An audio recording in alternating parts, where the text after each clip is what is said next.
Property విషయంలో confusion గా ఉన్నారా? గేటెడ్ కమ్యూనిటీలో ఫ్లాట్ తీసుకోవాలా లేదా విల్లా తీసుకోవాలా? మన పిల్లల భవిష్యత్ కోసం ఓపెన్ ఫ్లాట్ తీసుకోవాలా? మన హైదరాబాద్ లో ఏ లొకేషన్ లో కొంటే మంచి అప్రిసియేషన్ వస్తుంది? మరి నమ్మకమైన ప్రాపర్టీ కొనాలంటే నమ్మకమైన గైడ్ కావాలి కదా.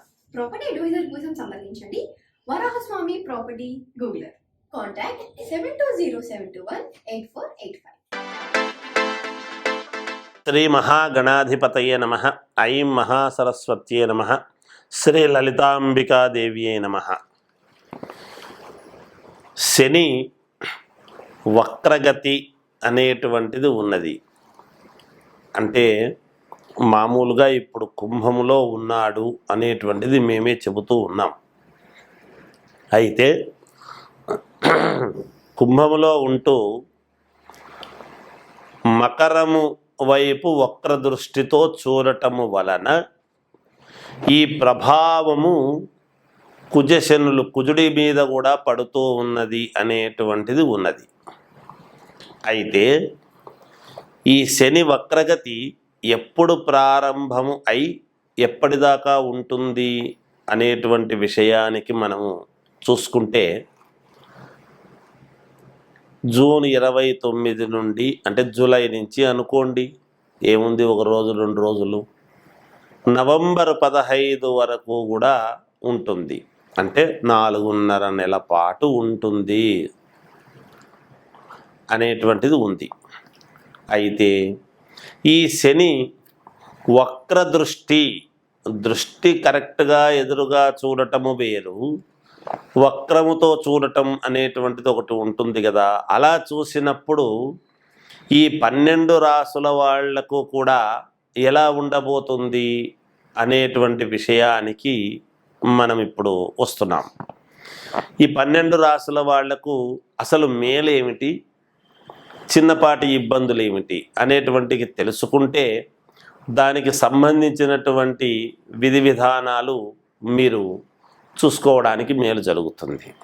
శని వక్రగతి వలన జరిగేటువంటి లాభాలు ఏమిటి అంటే చాలా అనుకూలంగా ఉన్నాయి. అనుకూలమైనటువంటివి వస్తాయి. ఉద్యోగాలు చేసుకునేటువంటి వాళ్ళకి కానీ, లేదా ధనపరంగా రావాల్సినటువంటిది రావటము కానీ అనూహ్యముగా వస్తుంది.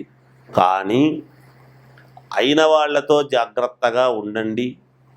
కొంచెము భార్యాభర్తల మధ్య సఖ్యత అనేటువంటిది చాలా అవసరము.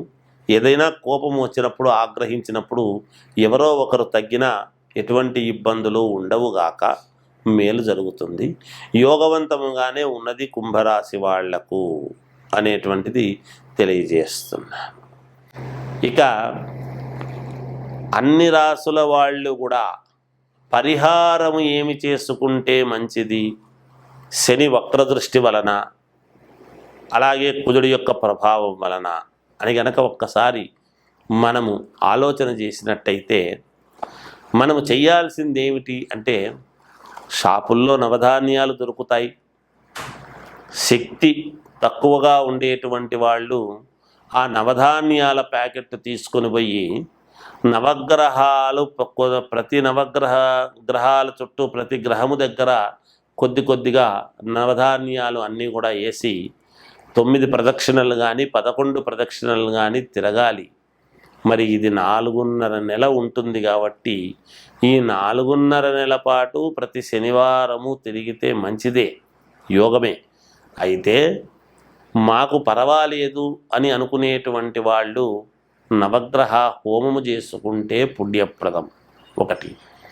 అటు ఇటు కాకుండా మధ్య మార్గముగా ఉండేటువంటి వాళ్ళు కొంతమంది ఏమిటి అంటే, ప్రతి శనివారము కూడా కుజుడికి సంబంధించినటువంటి ధాన్యము కందిపప్పు, శనికి సంబంధించినటువంటి ధాన్యము నువ్వులు, ఇవి రెండూ తీసుకొని ఎవరికైనా అయ్యగారులకు వాళ్లకు దాన ధర్మాలు చేస్తూ ఉంటే కూడా మంచిదే, యోగమే.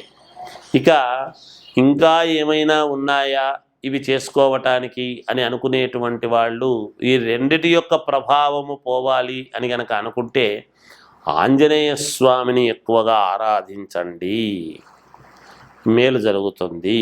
ఎంత ఎక్కువగా ఆంజనేయ స్వామిని ఆరాధిస్తే అంత మేలు జరిగే అవకాశం ఉంటుంది కాక. ఇక వ్యక్తిగతమైనటువంటి జాతకాలలో ఎందుకైనా మంచిది ఒక్కసారి మీరు చూసుకొని దానికి తగిన నిర్ణయాలు కనుక చేసుకున్నారు అంటే తప్పకుండా మీకు మేలు జరుగుతుంది గాక. జయోస్. Hi, my name is Gautam and I actually stay in Malkajgiri itself. Like, I had this back pain. It's been 1.5 years. I have tried many treatments like chiropathy, oil massage, physiotherapy especially, but it didn't work out as much like what I expected. I strongly suggest homeopathy because నేను personally allopathy చాలా suffer అయినా. And I definitely do not recommend allopathy. You people can carry on with the homeopathy. Area Malkajgiri and doctor name is like Nagesha Rao and the clinic name is Neocare Homeopathy. Shri మహాగణాధిపతయ నమ. ఐం మహాసరస్వత్యే నమ. శ్రీ లలితాంబికాదేవియే నమ. మామూలుగా మన జాతకములో గ్రహాలు అనేటువంటివి లగ్నకుండలిలో ఉంటాయి. ఈ శని వక్రదృష్టి, శని ఎందుకు ఇబ్బంది పెడతాడు, ఏలినాటి శని అన్నా, శని మహాదశ అన్నా, ఇలాంటివి ఉన్నప్పుడు శనేశ్వరుడు ఎందుకు మనకు ఇబ్బంది పెట్టడం అంటే ఆయా స్థానాలను బట్టి ఇబ్బంది పెడతాడు. శని దేహపీడాకారకుడు అనేటువంటిది మనం గమనించాలి.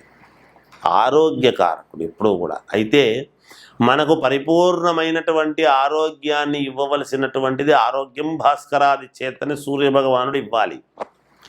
ఆ సూర్యభగవానుడికి కుమారుడు అయినటువంటి శని ఈ శనేశ్వరుడు. ఈ శనేశ్వరుడు ఏమిటి అంటే విపరీతమైనటువంటి శారీరకమైన శ్రమను పెట్టడం, దేహానికి విపరీతమైన శ్రమ పెడతాడు. ఆ శ్రమ పెట్టేటువంటి దాని వలన మనం శ్రమ పడింది మరి కష్టే ఫలి అన్నారు కదా. ఒక రకంగా మనకు మంచి చేయడానికే చూస్తాడు శని, కానీ కష్టపడి మానసికంగా బాగా ఇబ్బంది పడి చంద్రుడి యొక్క ప్రభావము చేత మనస్సుతో బాధపడి ఈ అన్ని గ్రహాలు కలిస్తేనే ఎప్పుడూ కూడా మనిషికి ఒక ఉన్నతత్వం అనేటువంటిది వస్తుంది. అందుకే కదా నవగ్రహాలన్నీ ఒకే పాడమట్టములో ఎలా అయితే ఉంటాయో ప్రతి మానవుడి యొక్క దీంట్లో కూడా లగ్నకుండల్లో ఎక్కడెక్కడ ఏమున్నాయి అనేటువంటిది మనం చూసుకుంటాం. దాంట్లో భావచక్రం ఏమిటి, ఆరుడ ఏమిటి, నవాంశ ఏమిటి, ఇంకోటి ఏమిటి అన్నీ చాలా ఉన్నాయి, చూసుకుంటాం. ఏదానికి అది ఏమిటి, ఏం సంగతి అనేటువంటివి ఉన్నాయి. అయితే మనం ఎక్కువగా లగ్నకుండలి అనేటువంటిది చూసుకున్నప్పుడు మనము ఏ గ్రహం ఎక్కడ, గురువు ఇవ్వవలసినటువంటి యోగాలు ఏమిటి, శుక్రుడు ఇచ్చేటువంటి వెలుగును ఏమిటి, అలాగే కుజుడు ఇచ్చేటువంటి కారణాలు ఏమేమిటివి అని ఒక్కొక్కరు ఒక్కొక్క ఇది అనేది ఉంటుంది కదా. అన్నీ కలిస్తేనే మానవ జీవితం. ఈ ఒడిదుడుకుల యొక్క జీవితమే మానవుడిది. కనుక ఎక్కువగా శనేశ్వరుడు యొక్క ప్రభావము ఎలా ఉంటుంది అంటే దేహము మీద ఎక్కువగా ఉంటుంది. మన కర్మ ఫలితాన్ని మన కర్మండి అంటాం మనం. అంటే బుద్ధి కర్మానుసారిణి. బుధుడు మనకు బుద్ధిని, ఇది జ్ఞానాన్ని ప్రసాదించేది గురువు. ఇవన్నీ కూడా బుద్ధిలో బృహస్పతి రావాడు అంటూ ఉంటారు, వినుంటారు. ఎందుకంటే పూర్తి జ్ఞాన సంపదను అనేటువంటి. అలాగే మోక్షము ఇంకొక రకమైనటువంటి ఇది ఇచ్చేటి కేతువు, రాహువు కేతువులు ఇచ్చేటువంటివి. ఎవరి ప్రభావము వాళ్ళు చూపిస్తూనే ఉంటారు. ఎక్కువగా శనేశ్వరుడు ఏమిటి అంటే అలా పాతాళాన్ని చూపిస్తాడు, మహాద్భుతమైనటువంటి శిఖరాన్ని ఎక్కి కూర్చోబెడతాడు శని అనుకుంటే. అది శని భగవానుడి యొక్క ప్రతిభ ప్రతి వాళ్ళ జాతకములోను. అందుకనే శని వక్రగతి అనేటువంటిది వచ్చేటప్పటికీ రాసుల ప్రకారముగా మహాద్భుతముగా ఉండినా శని వక్ర దృష్టితో చూస్తున్నాడు ఓరకంట అనేటువంటిది ఎప్పుడైతే వస్తుందో కొన్ని ఇబ్బందులు అనేటువంటివి సహజం ప్రతి వాళ్లకు కూడా. అందుకే దానికి సంబంధించినటువంటివి ఎవరెవరు ఏ లగ్నంలో పుట్టారు, వాళ్లకు ఆ శని ఎక్కడ ఉన్నాడు, అనుకూలమైన చోట ఉన్నాడా, ప్రతికూలమైన చోట ఉన్నాడా, గోచార రీత్యా ఇప్పుడు వక్రదృష్టిలో ఉన్నాడు ఇప్పుడు శని. ఆ వక్రదృష్టిలో ఉండేటువంటిది ఆయా లగ్న జాతకులకు ఎక్కడ ఉన్నాడో చూస్తే వీటిని ఒక్కసారి మనం సమన్వయం చేసుకుంటే కొంతమందికి కొన్ని ఇబ్బందులు తప్పవు, కొంతమందికి మంచి తప్పదు.